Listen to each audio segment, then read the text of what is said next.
Lady Potterleigh, Infamy in Lace, Part 1, Rise of the Scandal.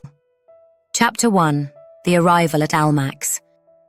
It was universally agreed that Almack's assembly rooms were the sanctum sanctorum of London society, a temple of starch and satin where reputations were made, ruined, or, most often, politely ignored. It was also universally agreed that nothing truly interesting had occurred there in at least a decade. That consensus lasted precisely until the night Lady Arabella Potterleigh arrived. Her entrance was not so much a step into society as a siege upon it. While other debutantes glided in with downcast eyes and decorous curtsies, Lady Potterleigh burst through the double doors like a cannonball wrapped in silk. She wore a gown of pale ivory lace so elaborate it appeared to have devoured 3 curtains and a tablecloth, and she carried her trademark weapon, a lace fan capable of both cooling her brow and slicing through male egos at 20 paces.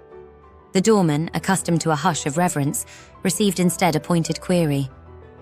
"Tell me," Lady Potterleigh asked, loud enough for the first violins to falter, "is this the cue for the gaming tables or merely for the soup?" Laughter rippled across the marble floor.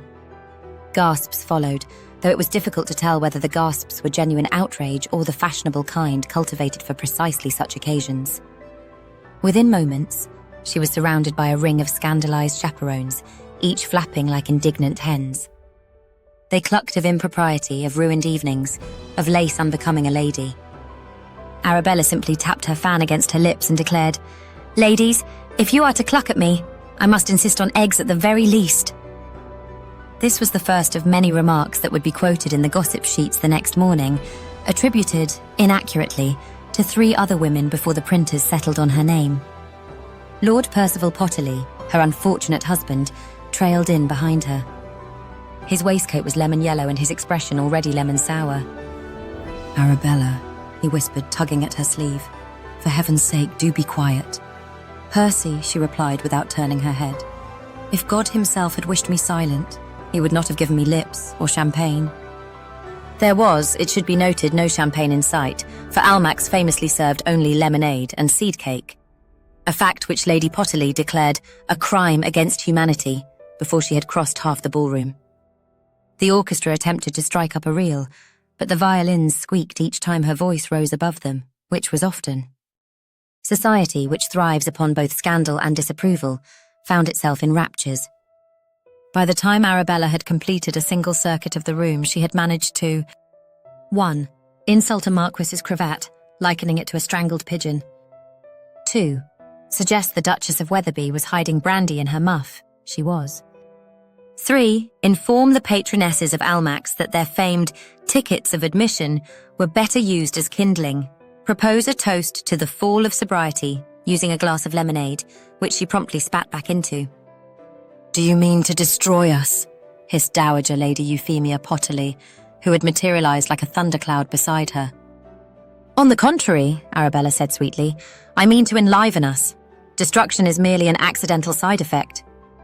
It was at this precise moment that Bishop Thistlethwaite, his wig powdered to resemble a frosted pudding, made the fatal error of approaching. "Lady Potterleigh," he intoned, "you dishonor your family, your station, and your God." Arabella curtsied low, nearly brushing the floor with her fan. "And yet, your grace, you honor me with your attention. Shall we duel at dawn, or may we settle this matter immediately with spoons?" It is recorded that the bishop, spluttering, attempted to reply. What he produced instead was a strangled wheeze that sent the younger ladies into fits of giggles and the elder matrons into prayers of deliverance. By midnight, Lady Potterleigh's reputation was sealed. No one remembered the dances, the dull gossip, or the careful matchmaking. They remembered only the woman who had mocked the clergy, insulted half the aristocracy, and drunk 3 glasses of forbidden punch smuggled in by a sympathetic footman. As the carriages rattled away from King Street, the verdict was unanimous. Lady Potterleigh was a menace, which of course guaranteed she would be invited everywhere. Gossip column, The Morning Trumpet, April 14th, 1889. Last evening at Almack's, Lady Arabella Potterleigh, yes, the same, arrived in a gown of such lace that several dowagers were heard to weep for their curtains. She proceeded to insult a bishop, threaten a duel, and declare war upon lemonade. London society has not been so amused in years. We await further calamities with eager dread. The following morning, Lady Potterleigh read the column aloud at breakfast, sprinkling toast crumbs over her husband's waistcoat. There, Percy. I have accomplished something of worth. You may continue with your canes in peace. Lord Percival groaned and buried himself in the financial section, where at least numbers behaved according to rules. The Dowager Lady Euphemia arrived uninvited before noon, armed with sermons and smelling salts. She declared Arabella a disgrace, a calamity, and a blot upon the family escutcheon. Arabella listened politely, nodded, and when the tirade was finished said, "If one cannot be a blot, dear Lady Euphemia, one must settle for being invisible. Which would you prefer?" It was at that moment Euphemia realized, with icy certainty, that her new daughter-in-law was not merely a passing embarrassment, but a permanent catastrophe. History, it must be noted, would prove her correct. Thus the stage was set. With a single evening at Elmax, Lady Potterleigh transformed from obscure wife of a minor lord into a living scandal, whispered about in drawing rooms and splashed across gossip sheets. The ton might loathe her, fear her, or secretly adore her, but none could ignore her. And she, sipping contraband champagne in her morning gown, smiled to herself. For Lady Potterleigh knew a truth that would make her infamous forever. Society thrived on scandal, and she was born to supply it. Chapter 2. Champagne Before Noon. It is a truth universally whispered, though never publicly admitted, that prayer breakfasts are designed to bore participants into piety. The clergy drone, the ladies simper, the muffins are dry, and one leaves with a headache both spiritual and physical. Such was the order of things in Mayfair until Lady Potterleigh attended her first. The event was held in the long gallery of Lady Constance Muse, a woman so determined to embody virtue that she fainted upon hearing the word card game and kept her pianoforte locked to prevent sinful waltzing. The guest list was carefully curated: bishops, dowagers, a scattering of foreign dignitaries, and not a single soul known for humour. Lady Potterleigh arrived 20 minutes late, an act which immediately caused a stir. Lateness at a prayer breakfast was tantamount to announcing one had been dallying with the devil, which in Arabella's case was precisely the impression she intended. She swept into the room in a gown of pale rose silk, accompanied by the faint rattle of concealed champagne bottles in her reticule. "Arabella," hissed Lord Percival, scurrying behind her. "Do, I beg, behave. This is not Almax." "No, Percy," she replied. "It is worse. At Almax they at least pretend to enjoy themselves. Here they merely die slowly over muffins." The opening prayer had scarcely concluded before Lady Potterleigh raised her hand. The bishop, still smarting from their previous encounter, faltered mid-blessing as her voice cut across the room. "A question, Your Grace," she said. "When we give thanks for the harvest, do we not also give thanks for the grape?" There was a murmur of polite confusion. "The grape," she continued brightly, "which, when properly pressed and aged, produces champagne. Now, if we are truly grateful for God's bounty, surely we ought to toast him with the finest fruits of his labour, rather than choke down tepid tea." At this, Lady Euphemia Potterleigh made a sound somewhere between a groan and a curse. Lady Constance Muse dropped her hymn book. The bishop turned the colour of a boiled beet. "Lady Potterleigh," he sputtered, "this is a house of prayer. And what is champagne, Your Grace, if not bottled prayer? Think how fervently one beseeches another glass. Think how loudly one praises the Lord after 3. The room descended into horrified silence. A foreign attaché from Vienna smothered a laugh in his cravat. Arabella seized her chance. From her reticule she produced a small silver flask. She uncorked it with a flourish, poured its contents into a china teacup, and lifted it high. "To gratitude," she declared, "and to bubbles, without which life is flat." The scandal was immediate and total. Several dowagers clutched their pearls so tightly it is a wonder they survived. Lady Constance swooned into the arms of a startled curate. The bishop muttered blasphemy in tones usually reserved for heresy trials.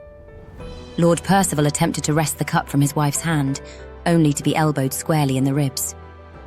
"Do stop, Percy," she whispered. "You look like a child reaching for jam." The gossip chronicler, Mrs. Agatha Snell, who had cunningly secured an invitation by posing as a patroness of orphans, scribbled furiously in her notebook. One can almost forgive her exaggerations the next day, for in truth Lady Potterleigh's behaviour required little embellishment. She took a sip, smacked her lips and pronounced, "Heavenly, far more moving than tea." "Remove her!" cried Lady Euphemia. "Excommunicate her!" shrieked Bishop Thistlethwaite. "May I have some?" asked the Viennese attaché, unable to restrain himself. What followed was not a prayer breakfast, but a scene of near riot. Servants rushed forward, dowagers protested, clergymen scolded, and through it all Lady Potterleigh stood serenely, sipping champagne from a teacup, as if it were the most natural sacrament in the world. When order was at last restored, the bishop announced that Lady Potterleigh was forever barred from prayer breakfasts under his jurisdiction. This pronouncement had the unintended consequence of ensuring she was invited to every other breakfast in town, since all hosts craved the notoriety of her attendance. That evening, the Morning Trumpet carried the story under the headline, "Lady Potterleigh toasts God with champagne. Bishop nearly chokes on muffin." The article described in delicious detail how a certain lady of high birth, famed for lace and laughter, introduced foreign intoxicants to a gathering intended for sober reflection. It concluded with the question, if society cannot silence her, might it be that society secretly adores her? Arabella read the piece aloud over breakfast, as was her custom. "You see, Percy," she said cheerfully, "I am a reformer. I have improved the prayer breakfast immeasurably." "You have ruined us," he groaned. "Nonsense," she replied. "We were never so alive." Diary fragment attributed to Lady Potterleigh, April 20th. "It appears I am barred from prayer breakfasts. A tragedy. I shall console myself with champagne before lunch instead. If God objects, he may send a thunderbolt. I rather hope he does. It would make the headlines sparkle." Thus the legend grew. By demanding champagne at noon, Lady Potterleigh had transformed a dull ritual into front-page scandal. Her reputation as the woman who could not be contained by etiquette, clergy, or convention was sealed. And while the bishop muttered curses and Lady Euphemia plotted rescues, the rest of London eagerly awaited her next outrage. For scandal, once tasted, is as addictive as champagne. And Lady Potterleigh intended to serve both in overflowing glasses. Chapter 3. The Bishop's Duel. It should be noted before we proceed that bishops are not generally in the habit of dueling. Their weapons are words, their battleground pulpits, and their ammunition gilt. But Bishop Thistlethwaite had been humiliated once too often by Lady Potterleigh, and humiliation, like port, has a way of fermenting into something explosive. The setting was the annual clergy banquet at the Athenaeum, a gathering so dull that even the portraits on the wall seemed to yawn. Clerics discussed tithes. Rectors compared sermon lengths. The bishop, determined to reassert authority, had placed himself at the head of the table with a decanter of the finest vintage port, which he announced would be shared among the devout and deserving. Unfortunately for him, Lady Potterleigh had wangled an invitation. She appeared in black velvet trimmed with scarlet feathers, a costume that gave the impression she had come straight from either a funeral or a carnival, and possibly both. She swept into the hall with the air of a woman determined to cause catastrophe, which, of course, she did. "Your Grace," she cried, seizing the bishop's hand before he could retract it. "How splendid to see you again. I trust you have forgiven me for sanctifying champagne at the prayer breakfast." The bishop muttered something about perdition. "Excellent," she said, seating herself directly opposite him. "And what have we here?" She pointed her fan at the gleaming decanter. "Ah, port, the holiest of wines, for it makes sinners of us all." "This," the bishop intoned, "is reserved for the clergy." "Clergy?" she repeated. "But I am clergy of a sort. Why, I minister to the lonely, the bored, and the sober.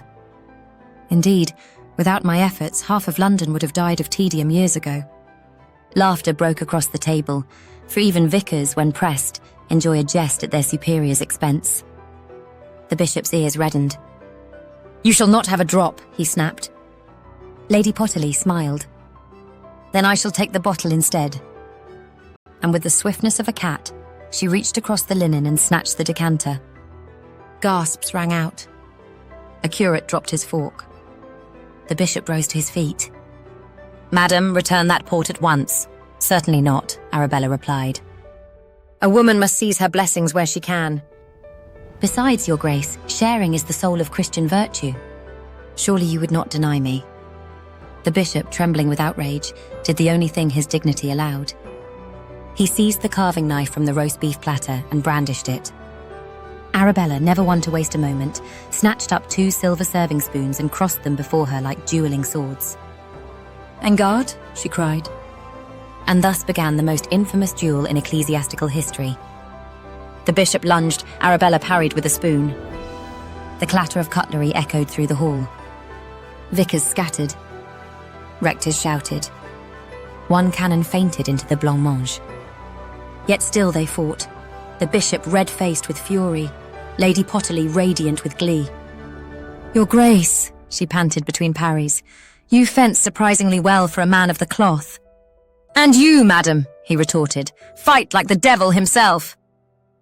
At last, with a cry of triumph, Arabella flicked her spoon just so, and the knife flew from the bishop's hand, embedding itself in a loaf of bread. She raised the decanter high. "Victory! The port is mine!" The room erupted, not with applause, but with the shrieks of outraged clergy. Within an hour, the story had escaped the Athenaeum and galloped through London. By morning, the scandal sheets were unanimous. Lady Potterleigh bests bishop in duel of spoons, port stolen, clergy shamed. Mrs. Agatha Snell's column was particularly gleeful. Society is divided. Half demand her banishment, half demand fencing lessons from her. As for the bishop, his authority is quite undone. It is whispered he dare not enter a dining room without first inspecting the cutlery. At breakfast, Lord Percival buried his head in his hands. "Arabella," he groaned, "you cannot duel clergymen." "Why not?" she asked innocently. If God did not intend bishops to be challenged, he would not have given them wine. Transcript from Bishop Thistlewaite's Sunday sermon. "Beware the woman who raises spoons against the servants of God. She is Jezebel in lace, Lilith with feathers, Satan in velvet. And she has no respect whatsoever for port." Thus was born the feud that would haunt both Lady Potterleigh and the bishop for years to come. Each encounter between them grew more outrageous, each insult more cutting, until their rivalry became a fixture of London gossip. The bishop intended to ruin her, Arabella intended only to be entertained. And in that contest, she always won.